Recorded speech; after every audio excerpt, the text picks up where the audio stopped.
Hello, everyone.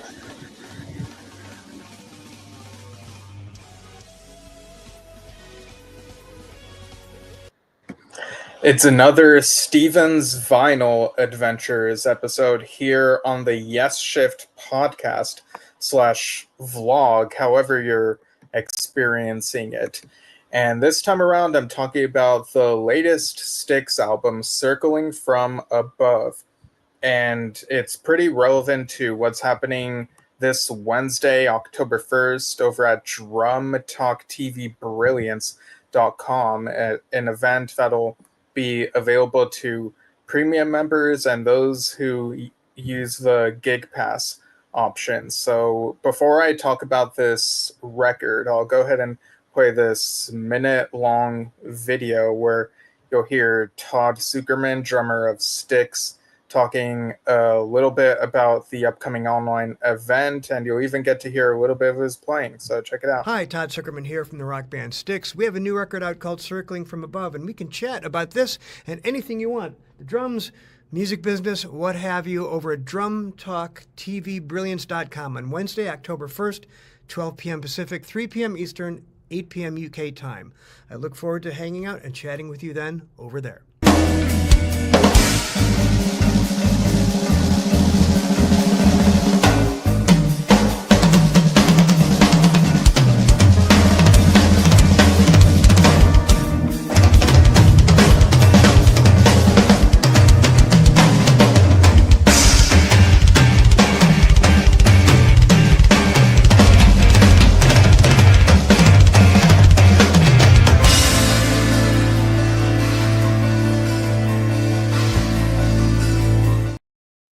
So there you go. Wednesday, October 1st, 12 p.m. Pacific, 3 p.m. Eastern US times, 8 p.m. UK time. You do not want to miss the chance to ask Todd Sucherman himself a question online, face to face.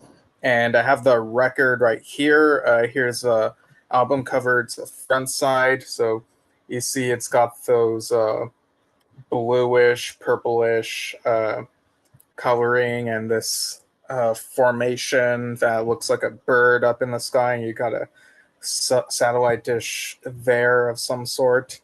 And the title of the album is here in the bottom right corner. Styx is in the top left, and on the back side you get this bird. Looks really nice. Kind of makes me want to go bird watching, see different types of birds. I've never done bird watching really, but that movie The Big Year kind of makes it look fun. You got the track list: side one, Circling from Above, Build and Destroy, Michigan, King of Love, It's Clear, Forgive, and side two you have Everybody Raise a Glass, Blue Eyed Raven, She Knows, Ease Your Mind, The Things That You Said, We Lost the Wheel Again, and Only You Can Decide. And yes, I did play this on my record player and took notes on each of the songs. But first off, what are the Styx connections to Yes? Well, I could think of a couple. I know that Styx performed on the same bill as Yes during the Fly From Here tour back in 2011. And I know that Tom Brislin has performed with Glenn in the 90s and Dennis in about 2017. I do remember when Tom was doing those Facebook Live videos while he was trying to learn the songs, and he would, show examples of him doing that. That was quite a time. I remember it was around the time of the Yes Rock and Roll Hall of Fame induction stuff that was going on. And it was my junior year of college. So speaking of Tom Brislin, the record I'll talk about next week will have something to do with him. So stick around for the end of this episode to get a little peek at what that'll be. But yeah, I feel like there might have been some other connection that's escaping me as far as Yes and Styx. But as far as Styx themselves, the way that I sort of came to hear about them a while before I listened to them was when I was a kid. my brother Alex and I would watch this Adam Sandler movie called Big Daddy, and there's a scene where the love interest is like, puts on an album or something, and is like, this is Styx. I'm such a huge fan of them. And if they made it seem like people get made fun of for being Styx fans, which is strange because listening to Styx, like, it's like, why would you make fun of someone for liking this awesome music? And you got the classic songs, the staples that are on the radio. Come Sail Away is one of them. I remember that was pretty effective and stuff like Freaks and Geeks. And you also had at least one other song on there. But yeah, there was also an episode of that 70s show where it seemed like some of the characters would make fun of Eric Foreman for liking Styx, and then by the end of the episode, you come to learn, oh, actually, everyone in the gang loves Styx. They were just, keeping that fact hidden. So I do wonder if there was a time when it felt not like, I don't know, like, you watch this. It reminds me of that Rush documentary I watched a while ago, where people in the documentary say, if you were a Rush fan, you were considered a Rush nerd. And so I wonder if there was a similar thing there. But, people know Styx. They know Mr. Roboto. I remember that shows up in another Adam Sandler movie, Eight Crazy Nights, funny enough.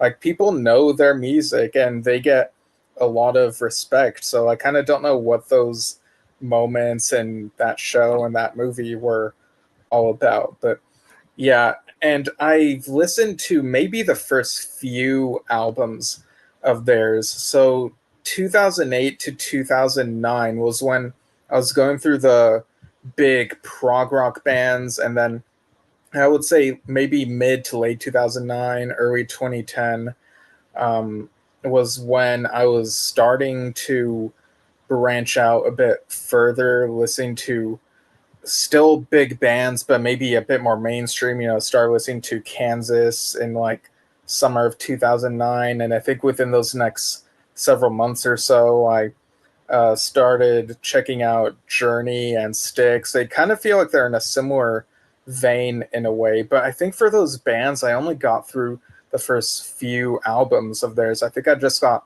busy with high school, or my interests went elsewhere. But oh, I see on Facebook, Martin Clear is tuning in, saying, "Hey, Stephen from UK, love Styx right from when my dad played Mr. Roboto. Also, great other concept was Paradise Theater." Yeah, so and I think Dad had mentioned recently how great the more recent Styx music was.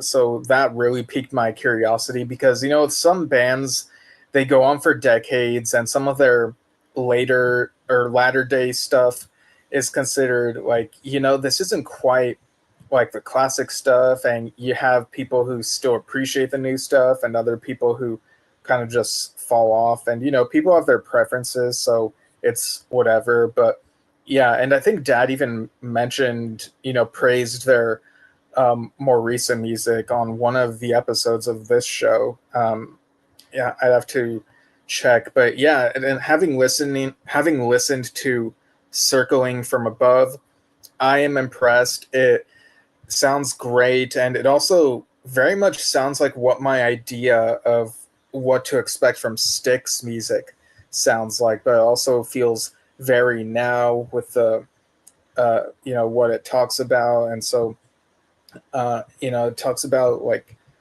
there's stuff about technology and about humanity, and I'm not sure that it's a concept album in the same way that that Frost album I reviewed recently was, but there are themes that carry throughout in the songs, and much of them feel like they begin right after the previous one ended. So maybe it's concept adjacent, I guess you could say. I guess it depends on what the band members say, because Tales from Topographic Oceans doesn't quite have a story with a main character, but it plays with uh, like I guess overall themes that that album shares, and it's considered a concept album. So I don't know, it might be a fluid thing, the term concept album, for all I know.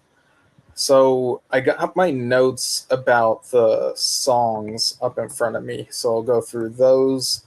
So the title track, Circling from Above, has a big sound but is not too quick or heavy. So if you're a new fan of, I don't know, if you're just getting into rock music, perhaps, like if you're such a newcomer of a lot of it, then this might be a good way to ease one into that sort of thing, getting into music. And as the song was progressing, I thought to myself, there's the vocal harmonies I associate with Styx on stuff like that song of theirs, Lady, um, which I think I've heard on Freaks and Geeks and on The Simpsons. So there is an episode of The Simpsons where it's a retelling of the Odyssey and Homer goes through the river Styx, and I think that's the song that plays, so it's a funny gag there. The second track, Build and Destroy, I wrote this note to myself, oh, we're going right into the next track. The keys feel very wizardy, how we think of keyboard wizards and prog and stuff. There's the lyric, Lost in the Sky, we turn to AI.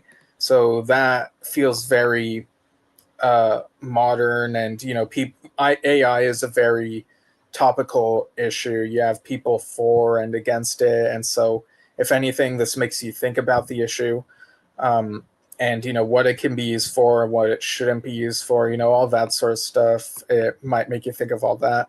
The lyrics for this song also include dialogue. If you read along the lyrics, there are quotation marks around some of the lines, so that's dialogue right there. Other instruments like guitar and drums start to show their prominence here. And the line, are we destined forever to build and destroy? That's a very timeless thing right there. The next track, Michigan, starts immediately after that one, but could feel like its own piece. So the first two tracks kind of feel like they could be one thing, but Michigan, even though it starts right after, feels like it could be its own thing. And side note, I recently started using the visual effects on here so that there's a background instead of this wall here, but I had to turn it off for this one so that when I show the record, which I'll show more of in a little bit, so that there wouldn't be weirdness with some of it fading out and fading in, that type of thing. I see Robert Nasir on Facebook commenting, saying, thanks for the updates. Crash of the Crown was such an extraordinary release and ran the range from worldwide issues to the wholly personal and even celebratory. Is the new album all dystopian, or are there any more cheerful, hopeful tracks? I'd say there's a good amount of hope on this. You might have instrumentally heavy moments, but there also, it feels like there's I don't know, a catharsis in the music, if that's the right word. There are definitely hopeful moments here. So let me just continue reading my notes. So Michigan, the lyrics are catchy and thought provoking, and in that moment while listening to Michigan, lots of music is like this, but I kind of sat back and thought to myself, man, how do people do this? How do they make lyrics both catchy and thought provoking? We've seen other bands do this, like Rush and whatnot. But yeah, and I took note of a couple of lines here. Now the time has come to gather up your guns and set them all aside and let your foolish pride be done. So, there's that sentiment there. And also the sentiment, this line here, a child will lead us to the light. And that's something that we've heard in other stuff. I mean, even Yes, you have Children of Light, you have We Agree, which ends with seeing through the eyes of a child, reminding us that sometimes, we forget about what it's like, the perspective of a child, and sometimes they know better of what a peaceful world should be. Then we get to the next track, King of Love. Sonically, it sounds like something you might find on the radio. There's some escalating notes. There's the words, "If I were king of this old world," which sounds like it's coming through a machine. After the singing stops, there's a mysterious whirring sound, so that really caught my ear. Then the next track is titled "It's Clear," and it feels more fantastical. Uh, and it's about rules and how they change as you grow older. So I think lots of people can relate to that. And side one concludes with "Forgive." This perhaps feels like the most like an entirely new piece is starting, at least on side one, thanks to the fade out beforehand. And is it any surprise that this moody, emotional ballad is my favorite track on that side? And, this was like as I was listening to it and having listened to the album twice, I think it is my favorite track on the album. I'm sure other people would have different opinions on what their favorite track would be, but there you go. Side two begins with "Everybody Raise a Glass," which feels more playful. The intro has shades of "Mr. Blue Sky" by Electric Light Orchestra. Like, it kind of reminded me of that type of feel, that do do do do do do, that whole thing. Then "Blue Eyed Raven" sounds like it's from an old device, like you're listening to it on an old device at first. And that it has a very Western feel, at least to me. Feels like a different song during the line, "despite the space and time," but then returns to this whole Western feel, as I call it. I would say that side two is kind of the more experimental, different feels side, compared to side one, which feels for the most part like a more, more of the similar feel. Then "She Knows" feels very bluesy. It has a circus feel for a few seconds, and it feels like a different song when it says the lines about, I think this is midway, where it says, "There will never be a day when I won't see you're the only one for me." And I know that a line like that, we've heard it in some shape or form time and time again on other songs, but it still can resonate. Then you got "Ease Your Mind," which feels like an interlude between these songs. It's a pretty short one. So "The Things That You Said" starts immediately after that. The line "No one else can stop the maniac" is very catchy. And I thought to myself at this point, would it be accurate to say this album feels very operatic? Just the way that the singing is.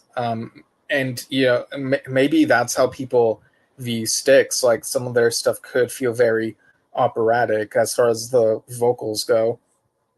Then we have "We Lost the Wheel Again." Somehow sounds like the most mainstream song on here, like a mainstream rock type of song. As such, it's a bit surprising to have it as the penultimate track, in my opinion. And then we close out with "Only You Can Decide," which feels more like a cool down song. It's not as bombastic. And uh, after listening to that final track, I thought to myself, maybe I'd listen to side two, then side one. And I have tried that, and I think it works for me. Like, ending with "Forgive" kind of works better for me. But then again, this final track, "Only You Can Decide," ends with the thesis statement, "Only you can decide your fate." And, listening to side two first, I could see how maybe it would be tougher for someone to stick with it if it's their first time, if they're not so used to the different shifts and the types of feels that each of those tracks on side two are, whereas they might want to dive into something more rocking and bombastic, which is what side one very much is. But yeah, it's something that people can play around with, I'm sure. Maybe You could even just swap only you can decide and forgive in your listening order if you listen to the songs on their own in some sort of playlist. Um, but yeah, those are my thoughts on the material. And let me see if there are any other comments. Um, okay, see, Meadowlander on YouTube says back in the day, Styx was unfairly categorized as corporate rock, which was the insult in vogue before yacht rock was born. Is this new release more loyal to prog without charting pop hits? Um, I feel like there's maybe one or maybe a couple songs that I could imagine being on the radio, but I feel like it's like if you're into prog, I think you'll enjoy this one.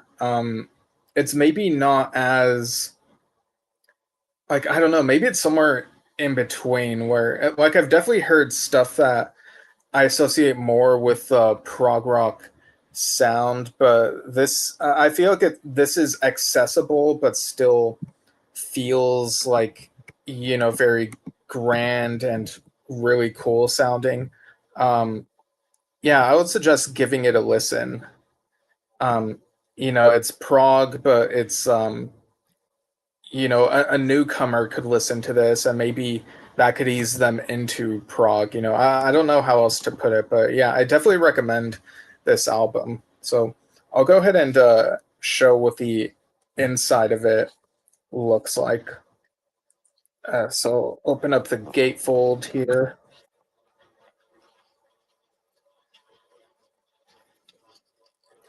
So you got this illustration of that bird shape on one side, and you also got the lineup here. Hopefully that shows up okay. Oh, I said, I see Bella Lugrisi says, hi, Stephen. Meadowlander says, did the release include a surround mix? That's a good question. Yeah, let me just do a quick Google.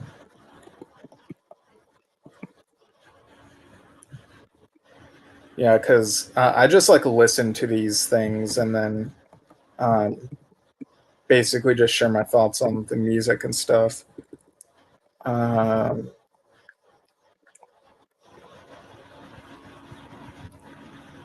let's see.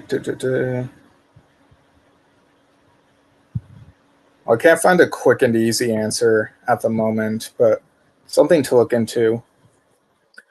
But as for the sleeve that the record comes in, uh, it's one of those really awesome sleeves where you can see the lyrics on it. Um, I definitely prefer that over just plain looking sleeves. You got the lineup: Tommy Shaw on acoustic and electric guitar, mandolin, and vocals, James Young on electric guitar and vocals, Chuck Pinozzo on bass guitar, Todd Zuckerman on drums and percussion, Lawrence Gowan on piano, B3 organ, synthesizers, mellotron, harmonium, and vocals. Oh, that's the connection I was trying to remember. Lawrence Gowan had that song Moonlight Desires back in the 80s, and of course, John Anderson guested on that song. You got Will Ivankovich on acoustic and electric guitar, mandolin, harmonica, synthesizers, soundscapes, and vocals. You got Terry Gowan on bass guitar and upright bass. I'm just looking at the credits real quick. Yeah, the credits are pretty extensive. You got additional performances from Stevie Black, who does strings on some of this stuff. See Jeff Collin. He got management credits. Art direction, design, and imagery is by Josh Graham. Band photography and video by Caitlin Lane and Jason Powell. And of course, he got the special thanks from each of the band members here. So yeah, I really love the design of the sleeve. And the record itself, it's another one of those black LPs. Um, I'll go ahead and show it. It's so new that it's very shiny.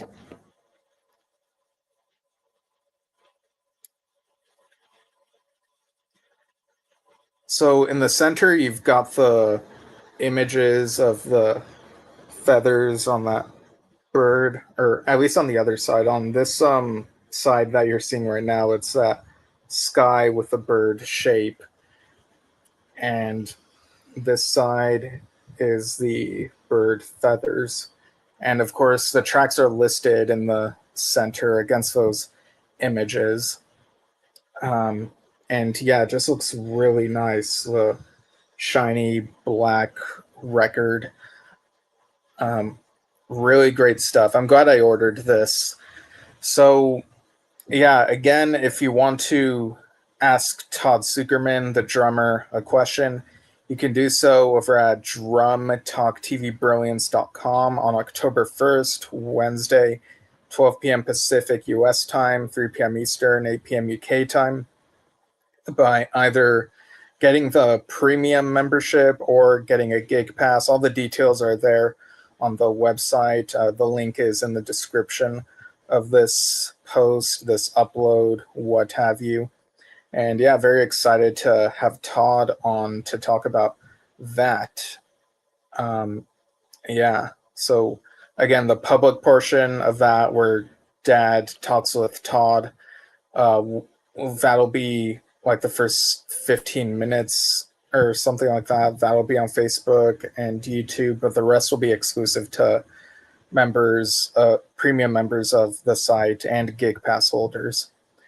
All right, so I guess that's pretty much it for that record. And next time, like I alluded to, I'll be continuing this one vinyl record per week streak by going live on Monday, October 6th, probably at noon Pacific. We'll see if I can hold to that.